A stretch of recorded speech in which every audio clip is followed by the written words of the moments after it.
এত এত টাকা ভাড়া দিয়ে পুরান ঢাকা যাওয়া লাগবে না, এখানে আসলেই হবে। মানে বাসার কাছে আগারগাতে আসে বিতিয়াপুর কাছে আসলেই হবে। এই বিথি আপা, আগামীকালকে থেকে তো রোজা, কি করবেন রোজাতে? রোজাতে যেহেতু প্রথম রোজা তো আমরা ফ্যামিলির সাথেই করব ইনশাল্লাহ। তারপর থেকে বিখ্যাপুরদের স্টলে রোজার ইফতার আইটেম থাকবে এবং সব শাহী আইটেম থাকবে, হেলদি খাবার থাকবে ইনশাল্লাহ।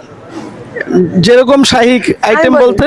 এখানে কিছু এমন স্পেশাল আইটেম থাকবে যেগুলো খাওয়ার জন্য আপনাদের পকেট খরচ করে এত এত টাকা ভাড়া দিয়ে পুরান ঢাকা যাওয়া লাগবে না, এখানে আসলেই হবে। মানে বাসার কাছে আগারগাতে আসে বিতিয়াপুর কাছে আসলেই হবে।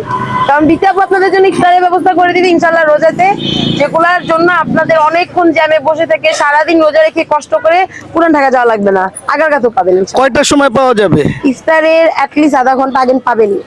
আধা ঘন্টা আগে ইফতার হইলে তো হইব না, আসতে হইব, তারও আগে আসতে হইব, মিনিমাম 2 ঘন্টা আপনারা মানুষের সময় আমাকে দিতে পাবেন হইব। অ্যাটলিস্ট ওই টাইমটাতে শিওর।